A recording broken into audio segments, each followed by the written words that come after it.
Hello, folks. Pastor Mike here with a Watchman video broadcast. They're back at it again. The Southern Poverty Law Center. Now, I don't know if you know anything about them. One of these radical groups down in, I think they're based in Atlanta or somewhere like that.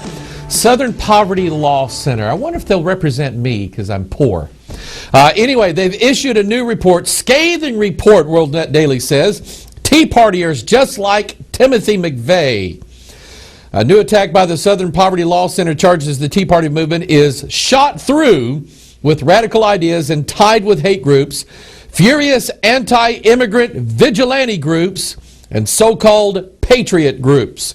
The SPLC report, Rage on the Right, the Year in Hate and Extremism, assails Representative Michelle Bachmann, Republican of Minnesota, for plugging anti-government ideas, and Gun Owners of America Executive Director Leigh Pratt for daring to promote Second Amendment gun rights. The SPLC's Mark Potok warns so-called patriot groups, militias, and other organizations that see the federal government as part of a plot to impose one world government on liberty-loving Americans came roaring back after years out of the limelight.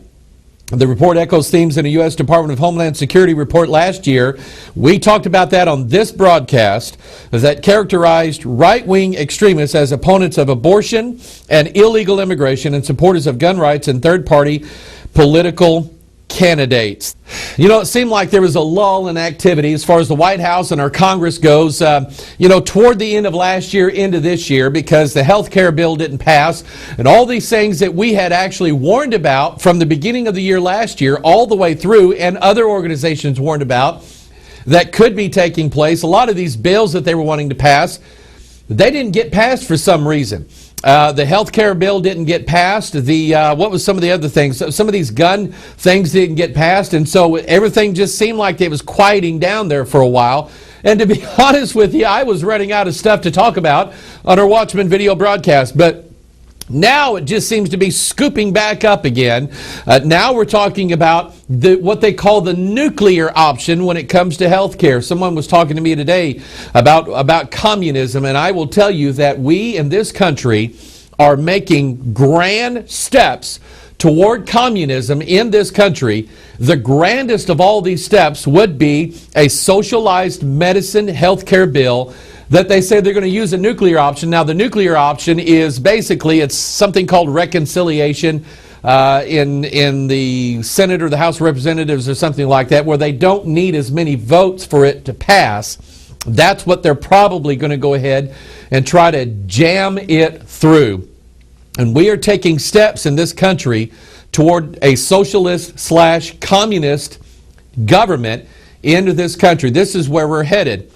Groups like us, the Watchman video broadcast, other groups that are out there that have tried to warn against this, we've been painted as extremists, saying that we're like Timothy McVeigh, saying that that we're the ones that are trying to harm warning people that we are in fact headed into a one world global government system. And here again, it's not the conspiracy theorists that are stupid. It's the conspirators that are the ones pushing this on people, and not only in this country but all over the world. The conspirators are the they're the ones that are going out and saying, here you have Henry Kissinger going out saying this, you have Barack Obama, you have all these other people going out and saying, yeah, this is going to bring in a new world order, yeah, we need global governance, yeah, we need all these czars in here who are communists that are going to lead this country into a more global society. You have Al Gore.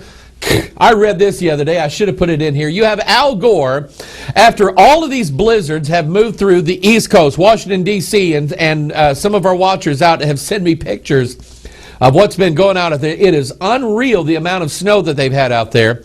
And Al Gore has the nerve now to get up in front of everybody and say, basically, we should expect that as a result of climate change, we would have a lot of blizzards.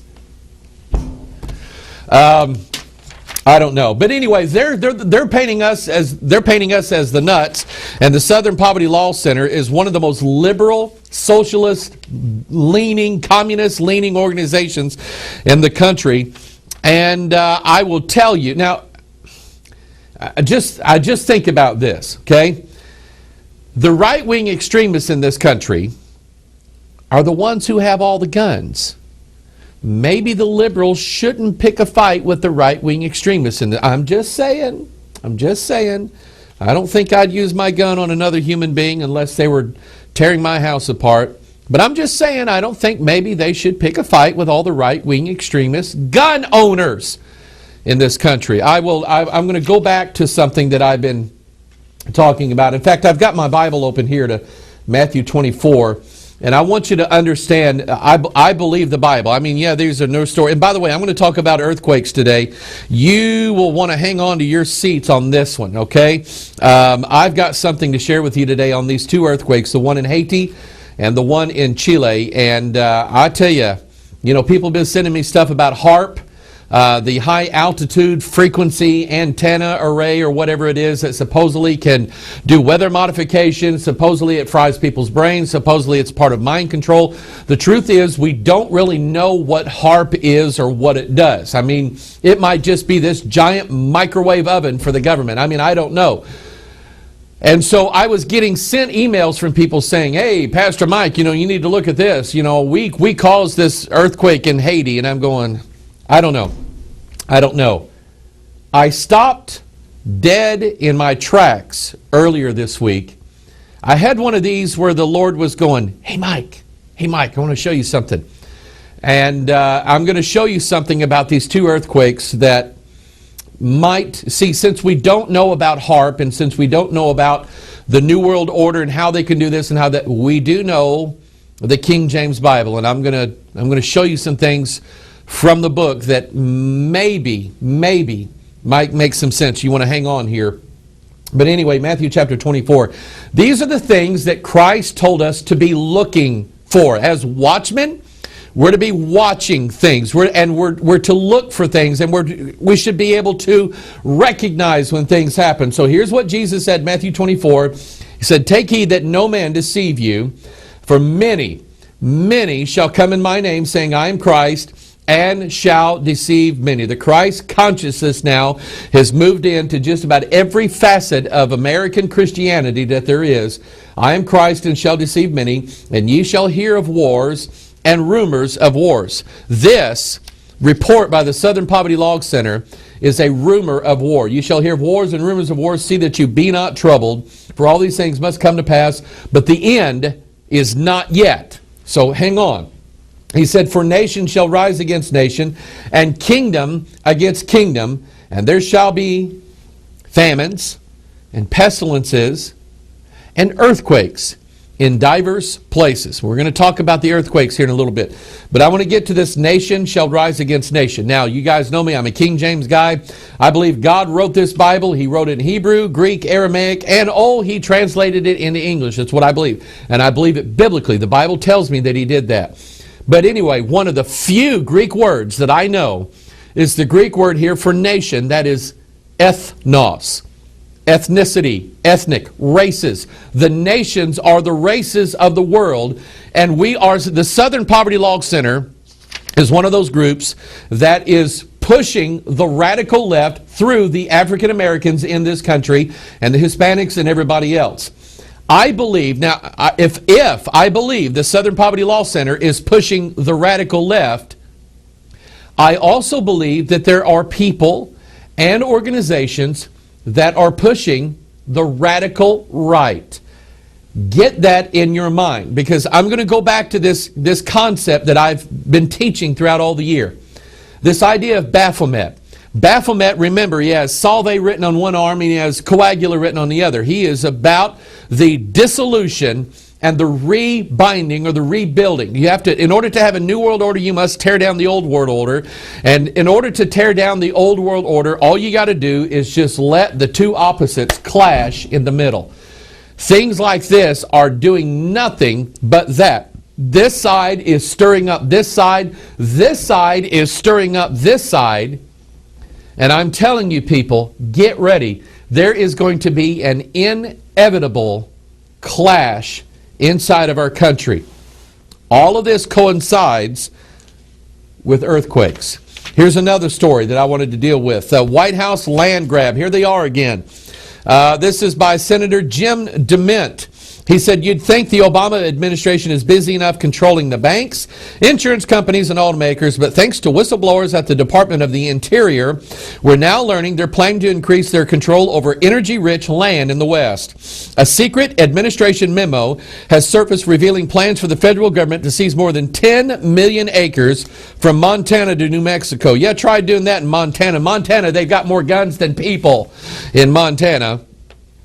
Halting job-creating activities like ranching, forestry, mining, and energy development. Worse, this land grab would dry up tax revenue that's essential for funding schools, firehouses, and community centers. Now, I will say he sounds like a politician. That's what and he is a politician. But anyway, he said President Obama could act the plans in this memo with just the stroke of a pen, without any input from the communities affected by it. At a time when our national unemployment rate is 9.7%, it is unbelievable anyone would be looking to stop job-creating energy enterprises, yet that's exactly what's happening. The document lists 14 properties that, according to the document, might be good candidates for Mr. Obama to nab through presidential proclamation.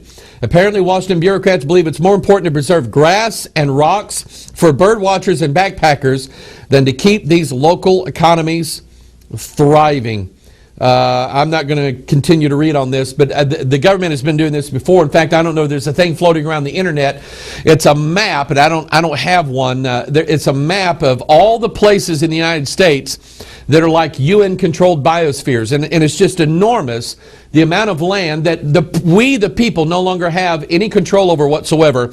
And apparently President Obama is going to add to that the amount of land. Now remember, land ownership is a right that's given to us by the government. No, land ownership is a right given to us by the Constitution and by the Word of God. And I'm going to show you some things. Genesis chapter 1, I'm going to show you the spirit now that is behind this. And I've taught this before, but I think it bears repeating again, especially in light of what it is we're seeing. We need to understand what's going on, that these people are not being led by an Illuminati, a group of men in Sweden somewhere, the Vatican somewhere, although that is part of it.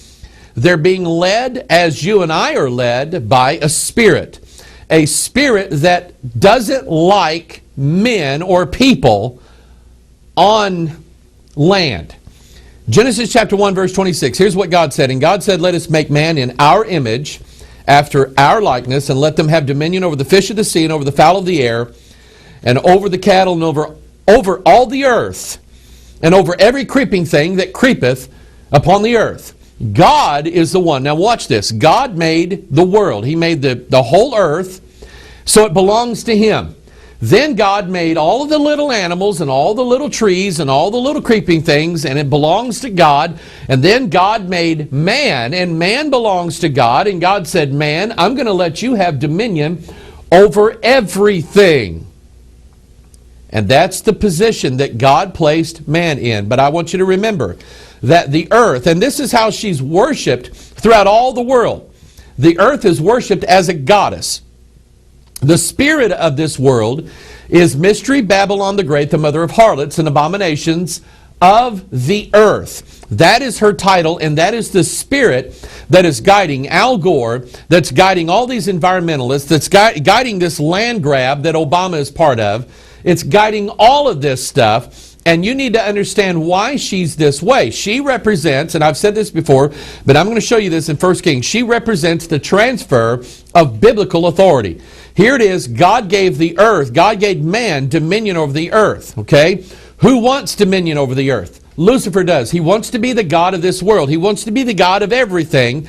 And so she, that spirit, Mystery Babylon, Gaia, Ashtaroth, Diana, Ishtar, Venus, she's going to get control over the earth from man and give it to the devil. And I'm going to show you this. 1 Kings chapter 21. Her name also is Jezebel. Jesus warned us about her. He said, don't let Jezebel in your church. Don't let her run the show in your church. And here it is. Here it is, a guy by the name of Naboth. Naboth owns a vineyard. He owns land. Why? Because God gave him that land. He gave it to his forefathers. God said, pass it down, and it was passed down, and now Naboth owns it. And Ahab wants to buy the land. And he said, Ahab, I can't let you have the land. I can't do it. I can't sell it to you. It's not your right to have it, and it's not my right to sell it. So I'm sorry, I can't do anything for you. Ahab's mad. Here's what Jezebel said. Verse 7 of chapter 21. And Jezebel his wife said unto him, Dost thou now govern the kingdom of Israel? Arise and eat bread, and let thine heart be merry. And I will give thee the vineyard of Naboth the Jezreelite. I'm telling you, if you ever want to know what spirit is leading the President of the United States, Barack Hussein Obama, it is mystery, Babylon the Great, the mother of harlots and abominations of the earth. By the way, Jezebel cannot handle the truth of the Word of God. She can't stand it. She cannot handle things that are written down in ink. She doesn't like rules. She likes to make up her own. I've talked about this spirit of intuition. And so here we have the President of the United States. We have most of the Congress that, number one, they hate the Bible, so therefore they're going to hate the Constitution of the United States. And so it doesn't matter what rights the Constitution gives you. They don't care. They're not following the rules anyway. They'll just take from you and take from you and take from you what is not their right to take. God gave it to us. Although I will say that the Lord giveth and the Lord taketh away. And I will say that, and I've said this before, that we're in a situation right now in this country where, you know what? We've got it coming. We've got all of this that's happening right now. We deserve it. I mean, I'm going to fight it with everything that I've got. I'm going to proclaim and I'm going to watch and I'm going to send warning to America. But the truth of it is we're losing because we deserve to lose. Now, I want to talk about this, these earthquakes. I'm going to show you some pictures of this here. I mean, I've never seen anything like this in my life. The utter devastation that is in Haiti, number one. And Haiti was probably the least prepared in the whole world to have an earthquake. None of their buildings were built on any standards or codes whatsoever, and the place just looks like a nuclear bomb went off. And then you're talking about Chile. Chile supposedly had buildings that could withstand earthquakes, but looks like that this thing was so powerful, 8.8 earthquake on the Richter scale. Seismologists estimate that the earthquake was so powerful that it may have shortened the length of the day by 1.26 microseconds and moved the Earth's axis of rotation by 3 inches or 2.7 milliards seconds. Now, that may not sound like a lot to you, but to move an entire planet, 3 inches. Have you ever tried to move a refrigerator by yourself? Okay. Or to move a couch by yourself. I don't know if anybody, ladies, you go into your living room and say, you know what, I want the couch over there, and you try to move it yourself, and you don't just go over there and pick the thing up. If you do, I never want to meet you, okay? You never just go in and pick the whole couch up. Let's see, I think I'll set it here, and you set it down there. No, what we do is we go to the couch and we pick it up and we move it over about 3 inches and put it down. Then we go to the other end and move it over 3 inches and put it down. That's what happens. To move an entire planet 3 inches, it's just mind-boggling the amount of energy that was released at this earthquake in Chile. They were talking on the news this morning about all of our fruit and vegetables that we go to the supermarket and buy. They weren't grown here in Missouri, not this winter. They're grown in Chile. That is one of the most affluent nations in South America. They've really done well for themselves down there, stable government and all this stuff, and now their country is just literally turned upside down as a result of this earthquake. So Haiti and Chile, I mean, on two extreme ends of the economic idea, Haiti, one of the poorest, filthiest countries in the world, Chile, one of the most developed South American countries in the world. Something that I wasn't aware of when it comes to Haiti and Chile, and I don't know exactly what it means yet, but I'm going to show you a graphic here. I didn't know, but they are almost dead center north and south of each other. I mean almost in a dead straight line. Here again, I don't know what this means. You see there on the map there, I kind of put this together for you. from our secret broadcasting compound at 1233 American Legion Drive. You can see there clearly that they are in a straight line north and south. And I'm going to share some things with you. Maybe a coincidence, but I'm not sure. Number one, I don't know of any current technology on the earth right now other than, massive nuclear bombs going off. And I mentioned HAARP a while ago, and I admit, I've looked into it, I've looked at some things, but the truth is we really don't know what HAARP is. And so I don't know how someone on this earth could have manipulated earthquakes the way these have been manipulated. But I want you to remember something. In fact, I want to keep my Bible here. We talked about these earthquakes here in Matthew 24 as a sign of the last days, and I will tell you that we've sort of waken up a little bit here because, now there's earthquakes going on all over the place. There was one in our area, the New Madrid Fault here in Missouri, massive earthquake in 1812. If something similar to that happened today, the devastation would be, it would be unbelievably bad, how bad it would be here. But anyway, there was an earthquake on the New Madrid Fault here, I think, last week. There was one in I think, Hong Kong yesterday.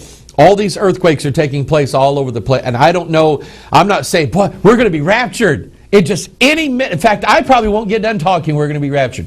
I'm not saying that. I am saying let's open our eyes and let's watch and see what's going on. I don't even remember where I was going. Oh, yeah, I remember now. Psalm chapter 2. I believe in a conspiracy. Don't you? Sure, you should believe in a conspiracy because there is a conspiracy. Psalm 2 is one of those places that talks about the conspirators. It says, why do the heathen rage and the people imagine a vain thing? Well, because they're heathens. That's why. You ever wonder why lost people are so mad all the time? It's because they're lost. Why is it the Southern Poverty Law Center hates Christians? Because they're lost, okay? They don't get it. Why do the heathen rage and the people imagine a vain thing? The kings of the earth set themselves and the rulers take counsel together. That is a conspiracy. When people sit at a table or they go up to each other and they whisper in each other's ear and they say, I think we ought to do this, that is the very definition of a conspiracy. And so the kings of the earth set themselves and the rulers take counsel together against the Lord and against his anointed. So the conspiracy exists between the kings of the earth, the rulers of the world. Okay, the rulers take counsel together. Rulers of darkness is what Paul talked about. So I think a conspiracy must be spiritual in its context. You have to understand that spirits are the ones that are guiding this thing and the ones that are bringing this about. And it's against the Lord and against his anointed. So that would be God and us.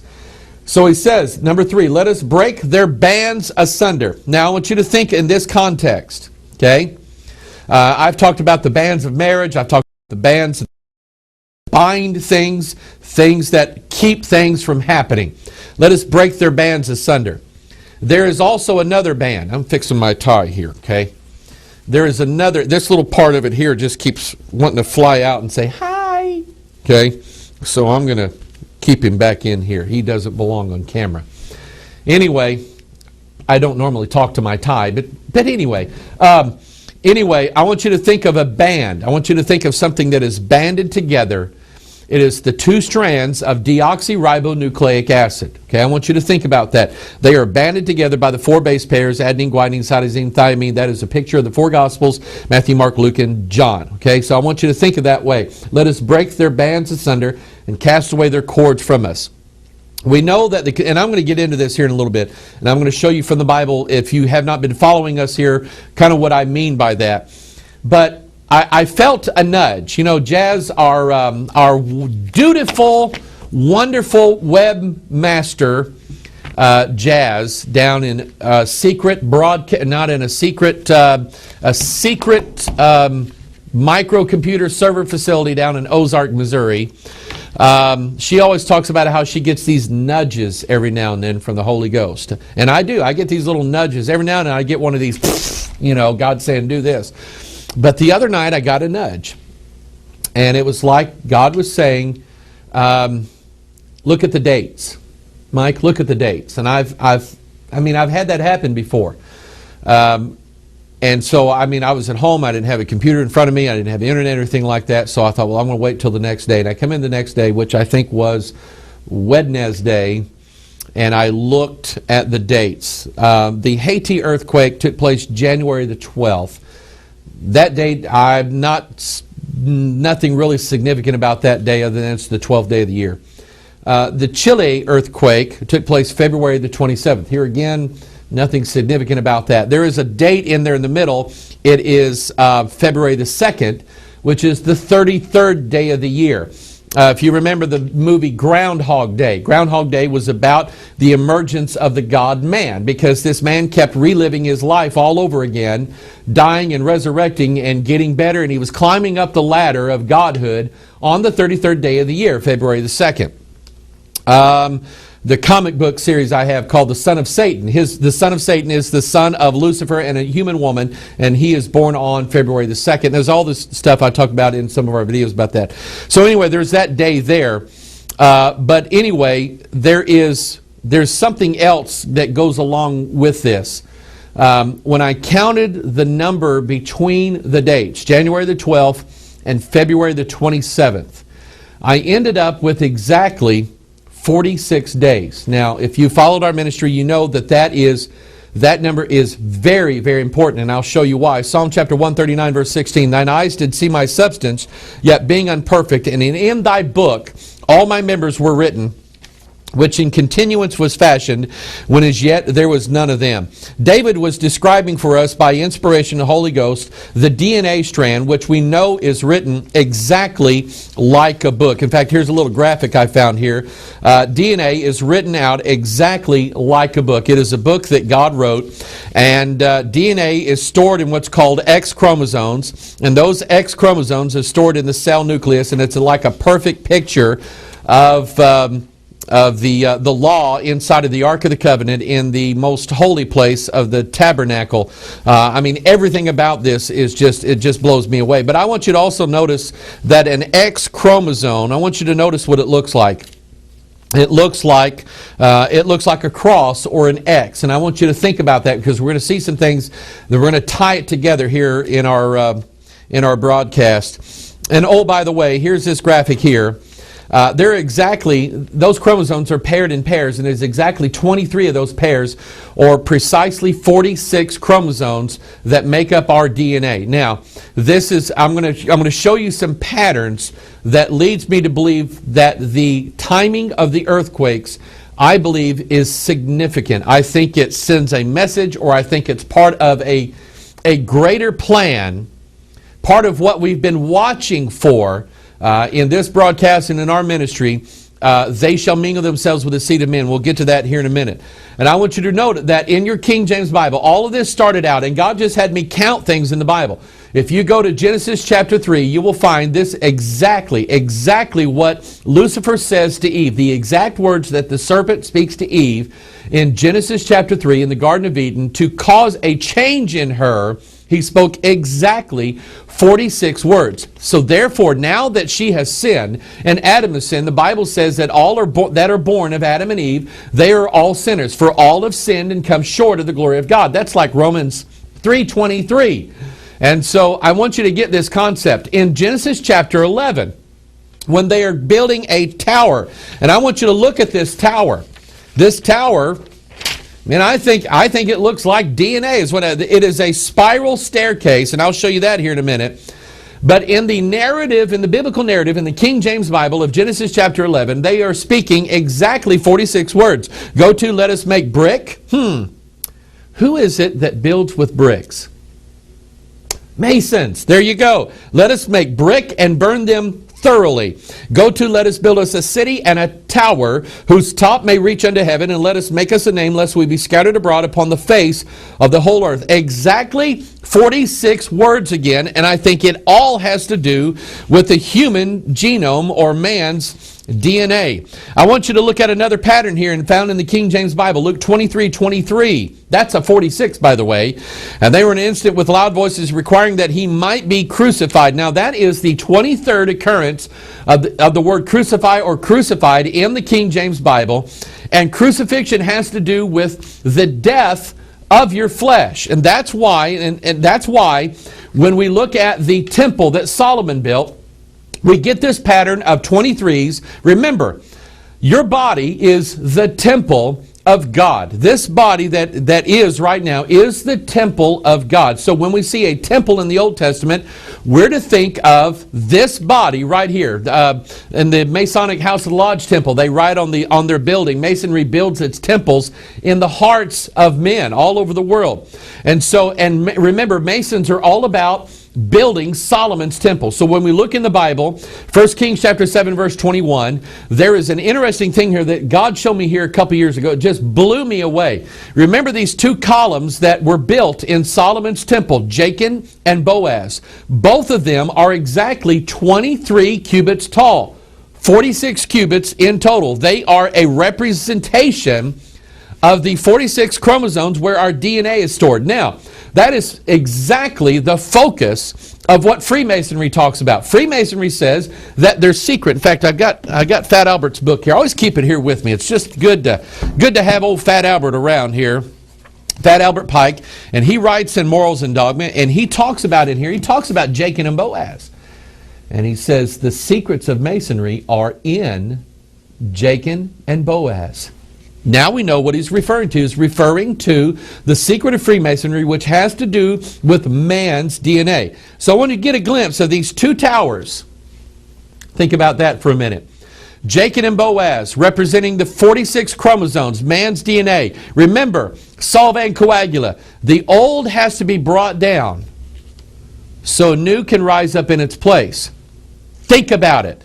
Think about man's DNA. Man has to be destroyed so he can be rebuilt. So here you have these two towers called Jachin and Boaz.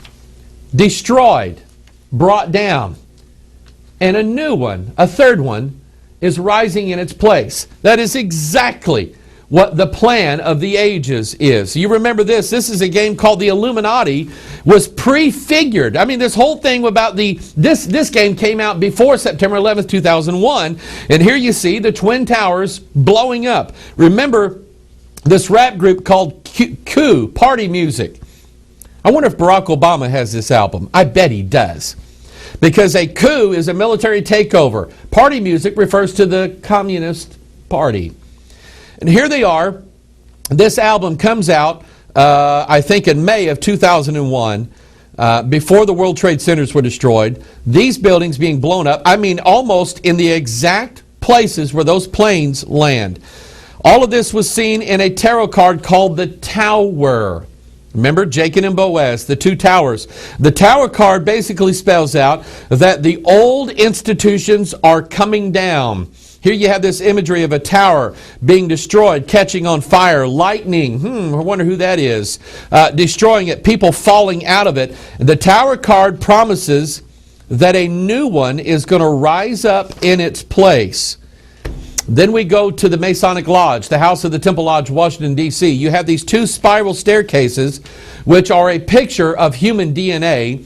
23 steps on one side, 23 steps on the other, 46 in total. This number in the Bible is a number associated with death and sacrifice. Paul said, I am crucified with Christ. Why? Because we have X chromosomes. We have these little crosses inside of ourselves showing the death of this flesh.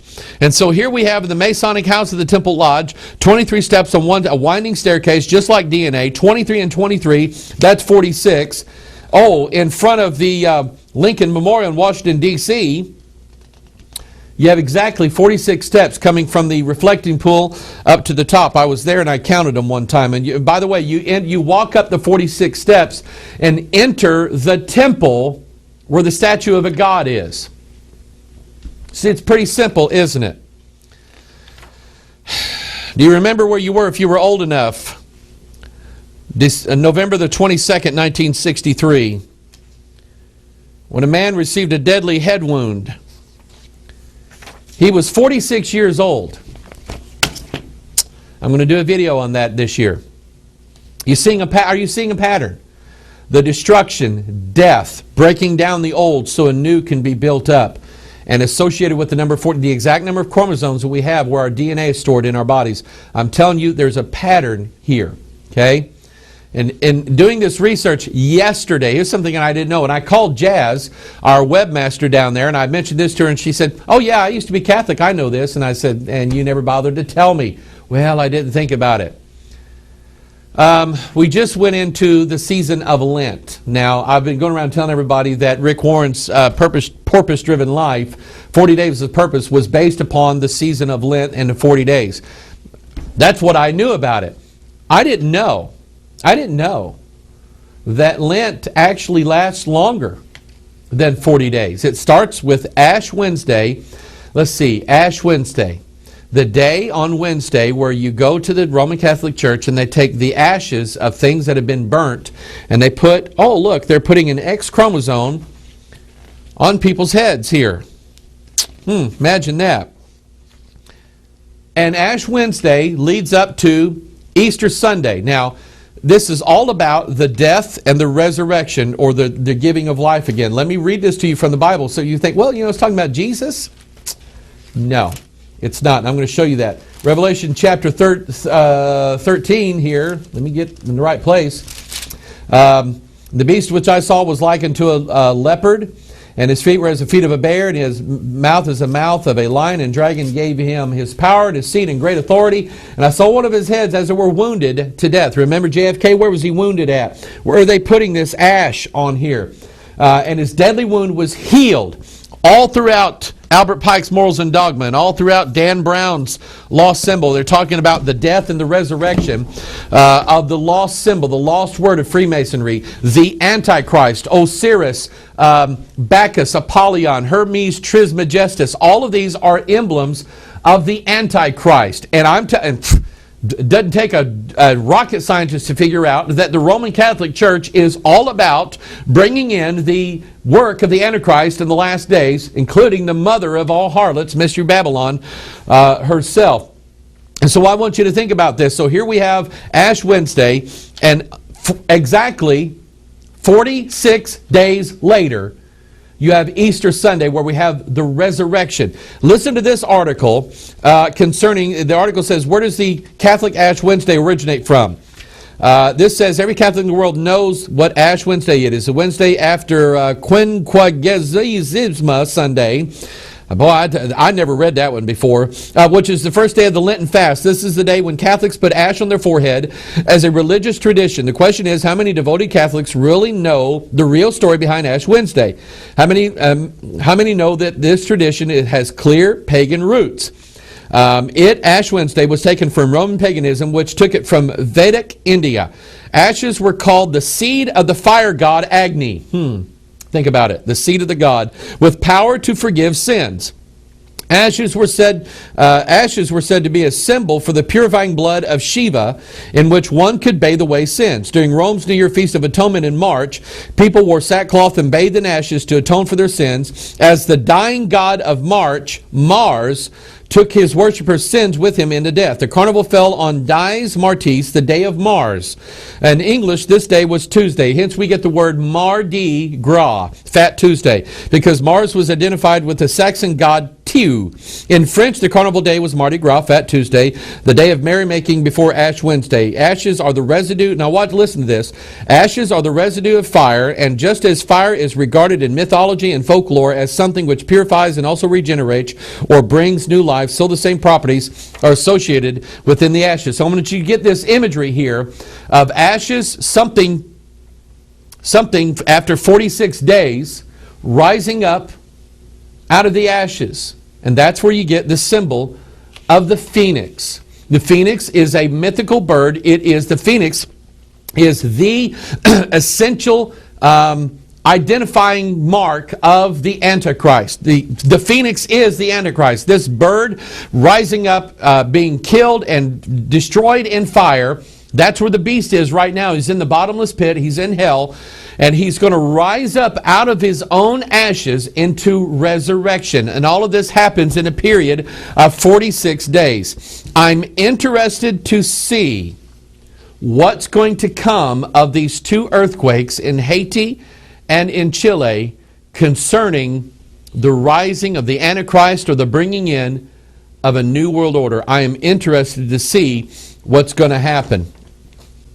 Here's a quote, a page actually, out of Alexander Hislop's The Two Babylons, and he's talking about the pagan feast of Lent.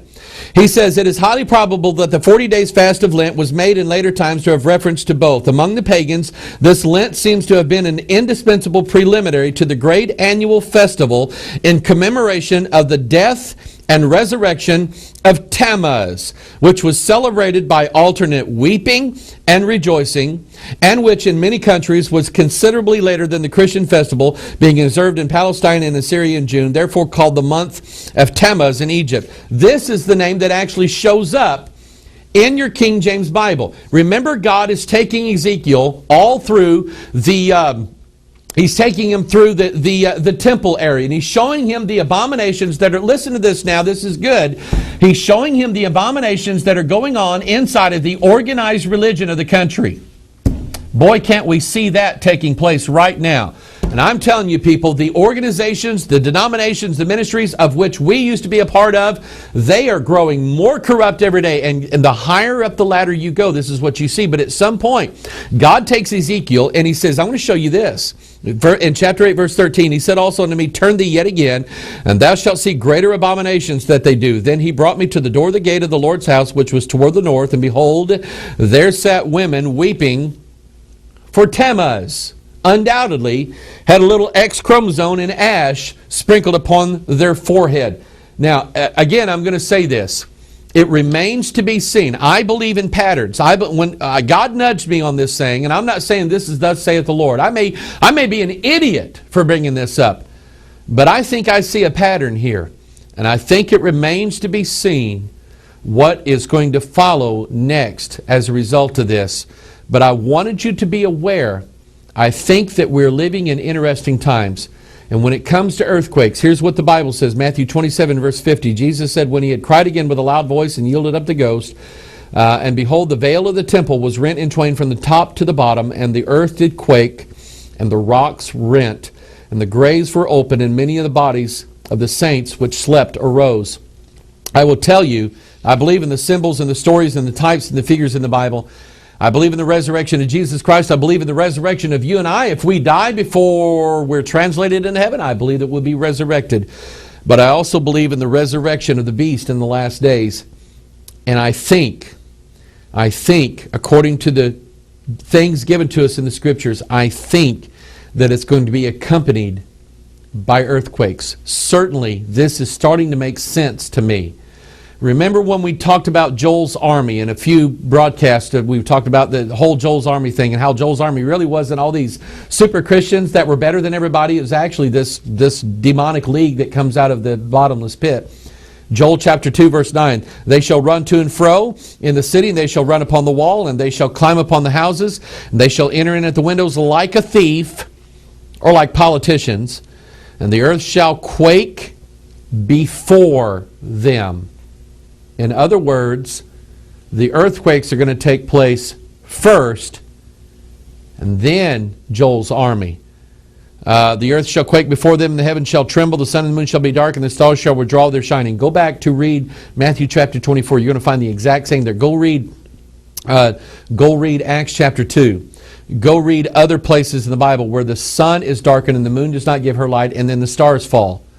We're talking, I believe, about the same event. Revelation chapter 6, and I beheld, and when he had opened the sixth seal, the number 6, very important here, lo, there was a great earthquake, and the sun became black as the sackcloth of hair, and the moon became as blood, and stars of heaven fell unto the earth, even as a fig tree casteth her untimely figs when she is shaken of a mighty wind, and the heaven departed as a scroll when it is rolled together, and every mountain and island were moved out of their places. In fact, I will tell you that in this particular case here, in the earthquake that took place in Chile, the whole earth moved 3 inches, moved out of its place 3 inches.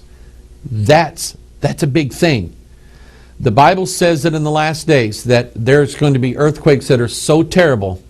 The Bible says the earth is going to reel to and fro like a drunkard. Remember, Mystery Babylon the Great has a cup in her hand, whereby she has made the entire earth drunken with the wine of her fornication.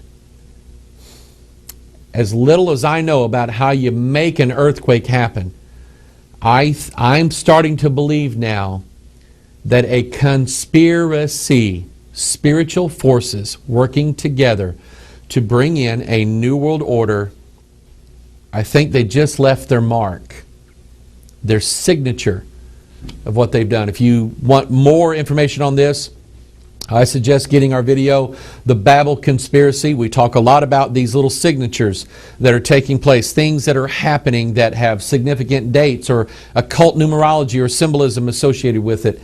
I'm working on a rewrite of a book that I wrote in 2004 called The Babel Conspiracy, and I'm updating it right now. Maybe we'll have that available sometime in the near future through our ministry.